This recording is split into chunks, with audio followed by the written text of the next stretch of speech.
So, good evening, everyone.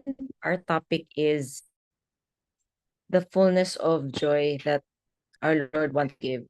So, syempre, all of us to be full, syempre.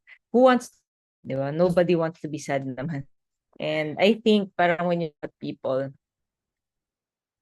we're really meant to be happy. I mean, we're meant to, not to be depressed, obviously. We weren't created to be sad or disappointed or angry.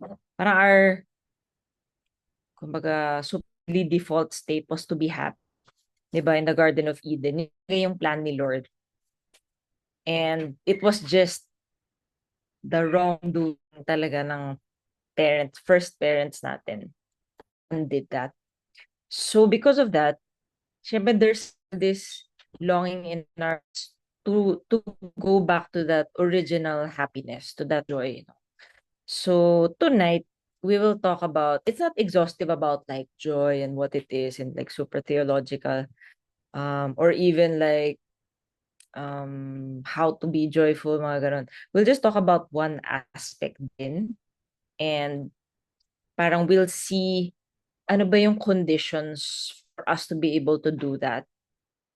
And we'll also see like what the saints say about joy. Okay, so what is joy ba? Yung isang definition na gusto ko kay St. Thomas Aquinas is sorry, si Thomas Aquinas ba to? Si Augustine. Pero yung the nearness, the knowledge of the nearness of the beloved. So yun lang. Parang napakasimple, no? Hindi niya sinabi it's the absence of trials and tribulations. He didn't say na it's, parang you're just really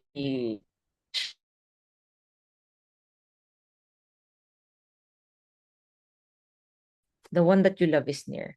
So that's so, I don't know, parang if you can think about the time, yung mga married, I'm sure you can relate. Yung mga na-in love na, siguro naman lahat tayo.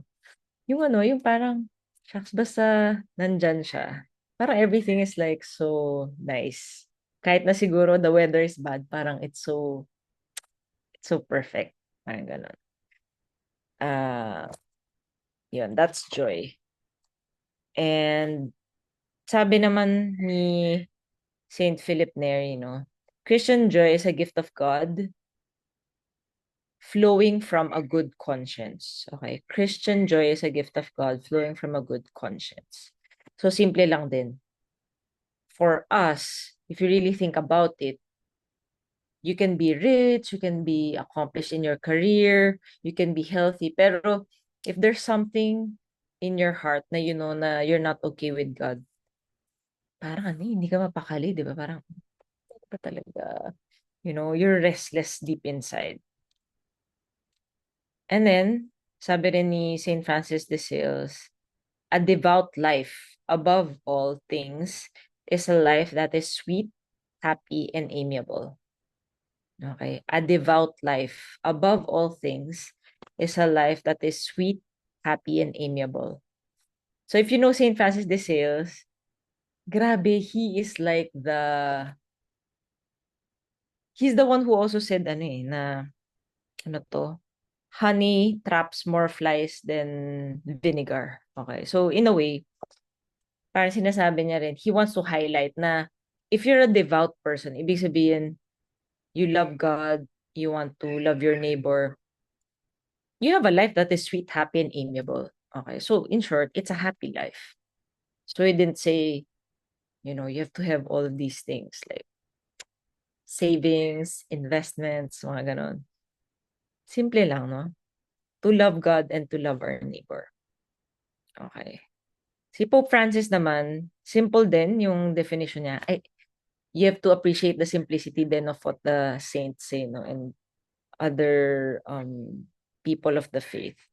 Joy springs from a grateful heart. Okay, joy springs from a grateful heart.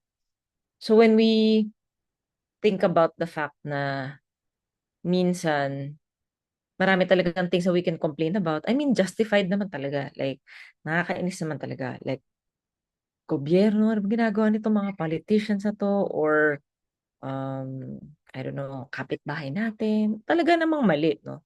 Or talagang ka-complain-complain. Pero we realize na mas marami pa rin talagang things that we should be grateful for. And I heard nga this quote na parang, if people stop complaining, ano lang, just stop really complaining.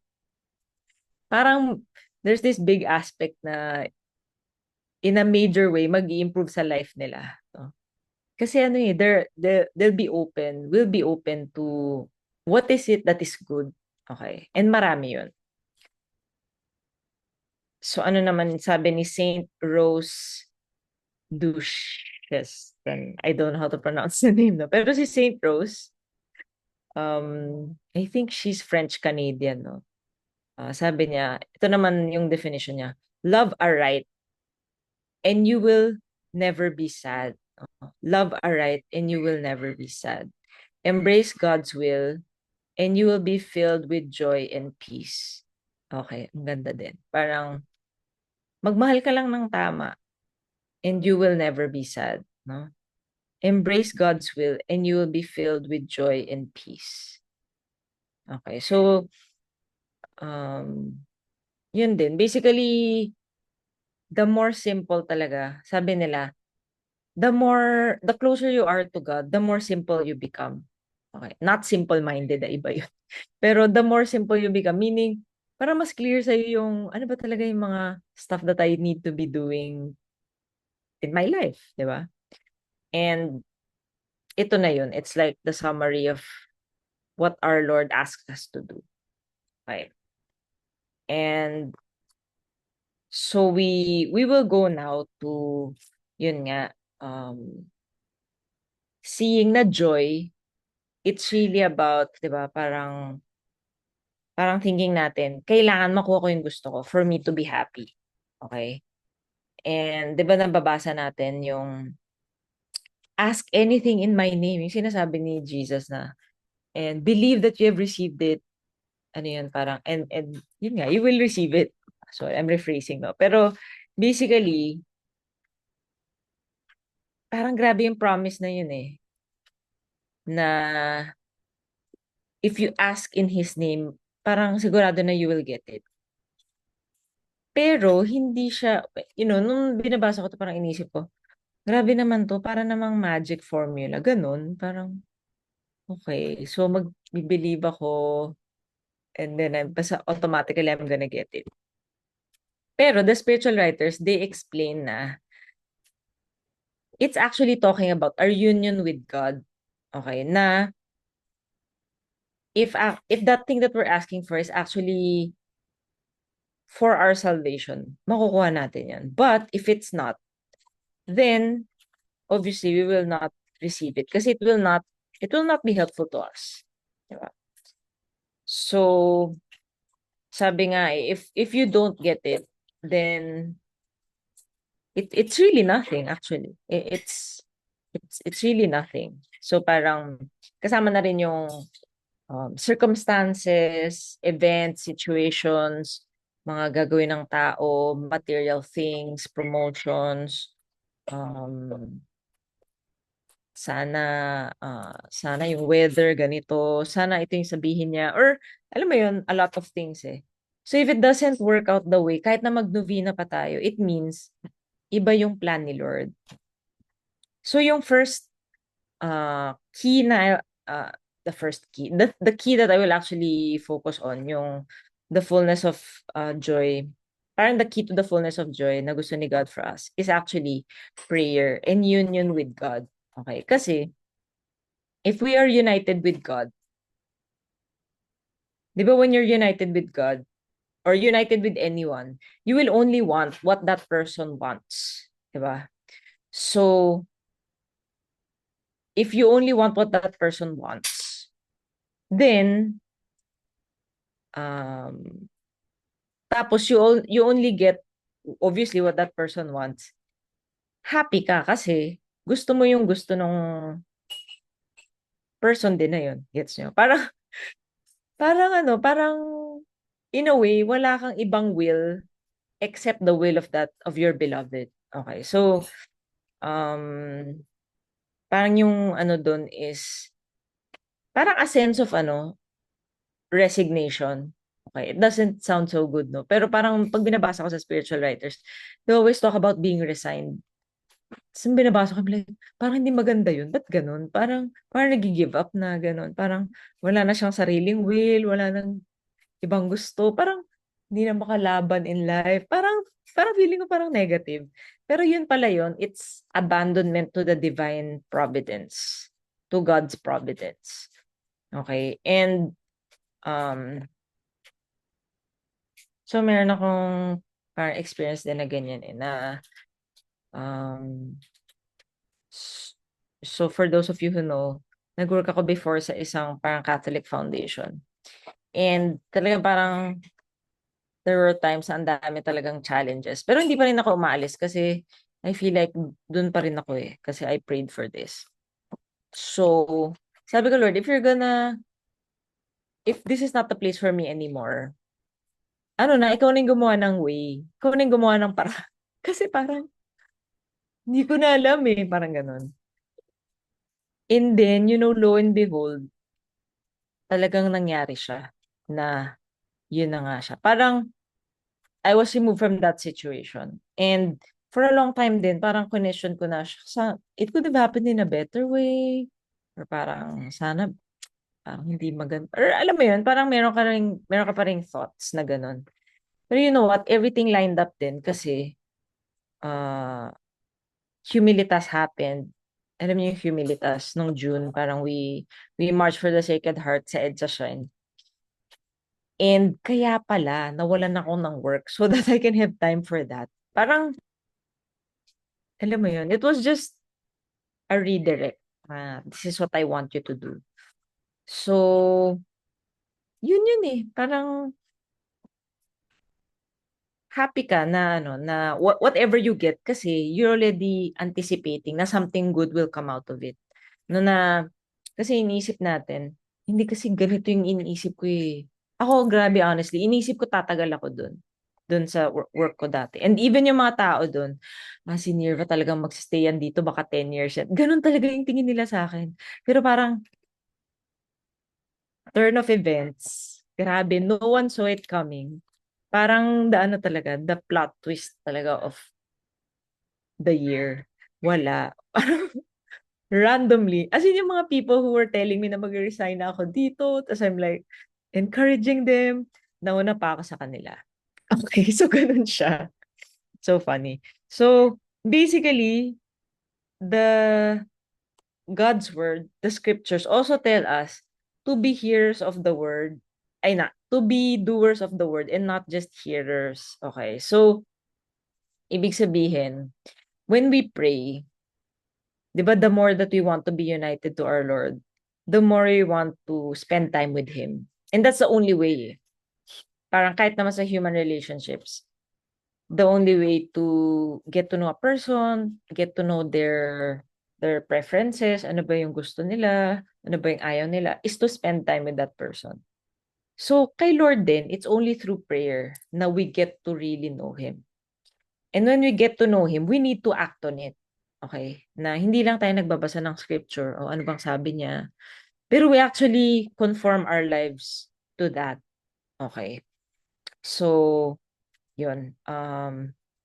The number one key to joy is really union with God. And we do that through prayer.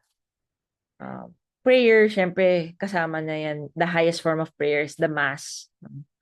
Yan, yung what we do in Nineveh, yung mental prayer natin every day, yung meditating on the Psalms, no? Angelus, lahat yan. No? So they bring us closer to our Lord.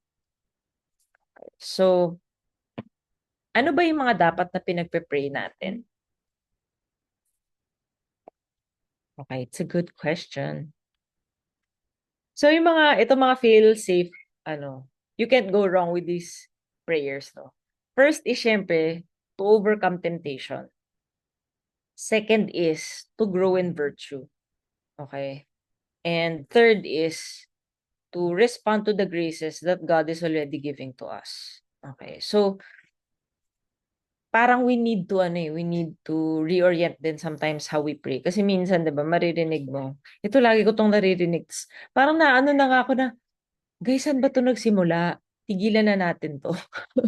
Like pag may birthday, mapansin niyo, Lord, we pray for for more blessings for this person and good health, long life. Like, okay 'yon. I mean, of course, we want that. Pero parang minsan, di mo ba naisip baka yung more blessings na yun or material blessings na yun that might not actually lead you closer to God.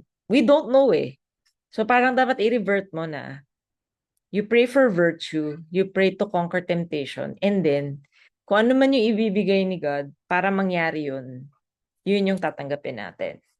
So, and this is the secret para parang hindi tayo magtatampo kay Lord kung magkasakit tayo, kung ano man, whatever happens, we lose our job, we don't get promoted, naiinis natin yung relatives natin or kaibigan, nagka-misunderstanding. Parang we know na, nag-pray ako for virtue. Ito pala yun. Kasi 'di ba minsan parang baliktad, ba't ganun, Lord? So parang baliktad, we flip it na. Kung ano man yung mangyayari, ito pala yung sinasabi ni Lord na I will grow in virtue. So wala tayong, kumbaga our hearts are free. Our hearts are free to accept what God will give to us. Okay, so, sabi nga ni Saint Paul, di ba, parang, I think in one of his letters, parang he's also vocalizing what we are thinking. No? Sabi niya, why ask, parang, why tell God our petitions when He already knows? Di ba? Parang, why do we need to pray when He's omniscient? He even knows what we need before we ask Him. We pray to acknowledge our own need for Him. Okay. To acknowledge na walang-wala pala talaga tayo. Kasi minsan, 'di ba? Aminin nyo guys, when life is really going well, yun yung time na parang wala, tamad-tamad ka mag-pray, di mo nga naisip, patulog ka na. Parang yung mga extra leftover time na lang binibigay mo kay Lord, 'di ba? Pero try nating magka-cancer, ganun. Huwag nating i-try. I mean, try mo na magka-crisis talaga, 'di ba, na malala. Talagang, as in, parang kapit ka talaga. And I'm not saying na mag-pray tayo na ganun or we should like want that in like a very unhealthy way. Dadating na lang yun. Pero, kumbaga, when that crisis comes, we should see it as a great grace kasi God is really parang, parang linelevel up niya how close we are to Him. 'Di ba? Talaga kasi dun we're human eh. Yun talaga eh. It's sad. Pero that's how we are. No, na minsan meron talagang kailangang weird na mangyari, 'di ba? And it's not blame our Lord naman na, Lord naman, ba't ganun? Ba't ganun? Pero, yun eh. Parang, kaya nga minsan naisip ko, may Nineveh talaga. Honestly, nakapagod naman talaga. Like, parang, shucks, ito na naman. Magpa-fasting na naman. Meron na namang ganito. Parang, try nyo pag may rosary novena na minsan, shucks, gusto ko nang gumala pero may rosary novena. Yung mga ganun, yung parang, wala na ako free time. Pray na lang ng pray. Pero parang, those are parang big crosses na parang inano mo by installment. Kasi we're kind of weak people. Ako ganyan ako. Takot ako sa pain eh. Takot ako sa pain and suffering. Lol.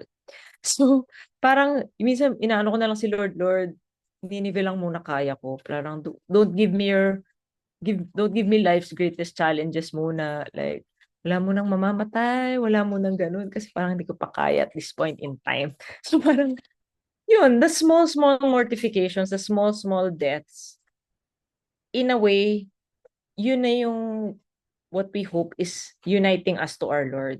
No? So yun, thank God for Nineveh. Thank God for the little sacrifices. Kasi yun na yung ano natin, parang way natin. Yun na yung small, small, yun na nga, parang calvaries natin to go back to God. Diba? So, we'll just look at three elements daw for our prayer to be actually effective. Okay? Kasi minsan mag-worry tayo, pray mga ako ng pray, ano pa ba? Like, Lord, nandiyan ka ba talaga? Like, mangyayari pa ba to? Okay, so we look at these three elements na baka kasi may kulang tayo. Maybe maybe there's one element na we're overlooking. Diba? First is, we pray with humility. Okay, we pray with humility, knowing that we stand before the King of the universe, na we are literally nothing.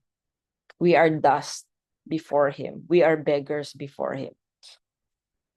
Na actually, He doesn't owe us anything. Okay, yun yung una nating kailangan ma-recognize. He doesn't even owe us any good just because we are good. Or we try to be good. Wala naman talagang good eh. Parang sabihin natin, Lord, para tayo nagbabribe. Lord, nininivid na nga ako eh. Di ba perfect na nga yung fasting ko? Parang, can't you give me this thing that I'm praying for? Di ba? So, humility is knowing na, Lord, actually, I don't deserve this talaga eh. Pero I will just approach you like a child, like a child beloved to the parents who knows na the parents always know what is good for the child. And you will give this to me if it's good for me. So, humility talaga. Second is confidence. Okay. Confidence, knowing na you are being heard, that there is no prayer that is wasted. Okay. Kasi minsan, di ba, parang, honestly, I also get, discouraging. Parang, ay, tigil, ibahin ko na kaya yung petition ko kasi parang wala namang, Lord, are you there, Lord? Di ba? Or yung parang you wanna throw in the towel na, kasi parang, wala namang ano eh. Like, or sometimes we think, maybe I'm such a bad person na God will not hear this prayer of mine. Maybe I need to do more stuff. Parang ganun. So, hindi ganun. Pero we pray in confidence na we are being heard. And tatlo lang naman yung sagot eh. Yes, no, and not now. Okay? Yes, no, and not now. And when we think about that, mas clear, di ba? Mas parang maraming darkness and uncertainty na madidispel when we know that the answer is actually just three. No? Na it's either yes talaga, hindi talaga, or it's just not at this time. Okay. Pero we're confident na, kumbaga, the Lord is already moving behind the scenes without us having to know what He is doing. Kasi gusto yata natin may ano eh, parang scrum. Di ba, Cindy? Yung parang, how are you guys? Ito na. Gusto niyo ba mag-report pa si Lord na, ito na yung ginagawa ko ah. Possible, pwede, pero He doesn't work that way eh. Parang, one day, wala. It's just suddenly nandyan na. So, hindi naman nag-update si Lord. Sino ba tayo para i-update niya, 'di ba? And that's also where His glory is shown na boom, parang alam mo yung shock and awe na yun na pala yung sagot, ganun. Um, Parang yung ano, party of the Red Sea, 'di ba? Meron ba siyang pa-update na, guys, this is what I'm gonna do. Okay? Like, yung water. Wala na, nangyari na lang and everyone was just shocked. And that's it. It's it's one for the books, no? So, let's allow God to also do that in our lives. Na allow Him to also show us na kaya niyang i-change yung situation like 180 degrees without us worrying, without us, alam mo yun, parang stressing out. Kasi syempre, yung time na we're worried and stressing out, that's the time na hindi tayo happy, 'di ba? Obviously, hindi tayo at peace. So we allowed our worries and anxieties to rule us in that moment. And you know guys, I realize, yun nga YOLO parang life is so short na ano ba naman yun? Like, ano ba naman yun na i-worry natin, 'di ba? Um, I think one sharing din yesterday was, 'di ba yesterday was yung Pride March sa UP. And then, grabe, nag-aano talaga ako na, shocks, may pupunta ba? Ako lang ba yung magpe-pray doon? Parang, nakakaano naman to. Like, tapos mag-drive ako from Antipolo, tapos it's like, worth it ba to? Ano ba mangyayari? Pero alam mo, yeah, we were 6 people there. Na, syempre, it's not super dami. Pero hindi naman ako nag-expect ng super marami. Pero, it was good. And these are people na talagang alam ko na, wow, solid. Like, yung chikahan after, yung parang bitin kasi you really believe in the same things. Like, shucks, these are the people like I wanna talk to. Like, yeah. Yung parang, yeah, we see things the same way. Yung, ang saya. Alam mo yun? Kasi I would prefer people na ganun kaysa yung, I don't know, mga napilitan or ewan ko, parang they were the people who were supposed to be there in short. And hinandpick sila ni God. And I know na it happened exactly the same way God wanted it to happen. So yun. So, isa yun sa mga learning ko na basta inano mo na kay Lord, yun na yun. Wag mo na siyang stress out. Okay. So, first is we prayed humility. Second is we pray with confidence. And third is we pray with perseverance. Okay. So, ito talaga yung benchmark natin si Saint Monica. Okay. And you know how many years she prayed for Saint Augustine, di ba? For his conversion. 15 years. Diba? So, kung meron tayong pinagpipray and wala pa, yeah. If you can brag to Saint Monica na you're praying longer, okay, maybe you can complain a little. Pero Saint Monica, 15 years So, parang ikaw, kung mga 6 months pa lang or 1 year, parang, it's okay. You can still do more. Like, our Lord is, our Lord got this, di ba? And I think you guys have heard of the saying din na the longer you wait for something, parang the more din na God is really preparing you for something really great. Kasi if you also get something so easily, parang hindi mo siya i-value Alam mo yun? Parang, okay, shucks, pinag-pray ko lang yan ng 1 day, tapos na. Okay na pala. Mag-move on na tayo, guys. Pero yung, grabe, 15 years mo pinag-pray, 'di ba? Na conversion lang. Pero, our Lord made her son a bishop, a doctor of the church, and a great saint, 'di ba? So, wow. Okay. And I don't think Saint Monica even prayed for that. Pero God gave her so much more than what she was asking for. Okay. So, yun no. Parang when we persevere, when we pray confidently, and when we are humble, we really are acknowledging, no, like Saint Catherine of Siena, ito yung words ni Jesus sa kanya, no. I am he who is sorry, I am he who is, and you are that who are not. Ay, medyo awkward pala yung grammar, no? I am he who is, and you are that who are not. So parang ibig sabihin, ako yung, I'm the one here who can do everything. And ikaw, you really cannot do anything at all. Okay, so, um, parang we need to see that then when we pray. And actually, parang I realize when we're sad, it means kasi na to some degree we were relying on ourselves. And when we saw na hindi pala natin kaya, nagagalit tayo kasi parang ay, hindi pala ako yung iniisip ko. And parang nakakainis yun, no? Oh, I'm so wrong about myself or na believe or parang, alam mo yun, parang we're self-reliant, 'di ba? And that's such a challenge din in modern times kasi that's what the culture says, 'di ba, na kaya mo yan, parang, just believe in yourself, blah, blah, blah, mga gano'n na, okay, parang, it's so opposite to what is really the truth. Okay. So, not naman na we have low self-esteem. Iba naman yung parang, wala. I mean, I'm the worst person. Iba naman yun, no? Pero yung putting our trust in the Lord. Okay. So I will end with this verse from Romans 15:13.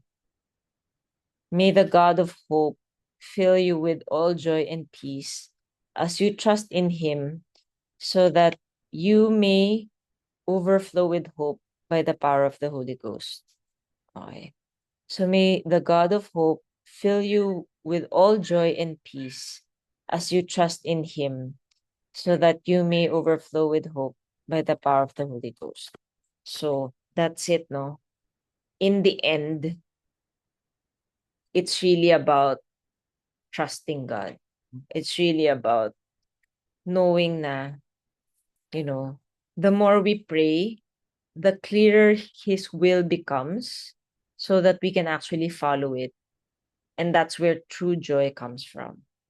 Okay, so with that, thank you.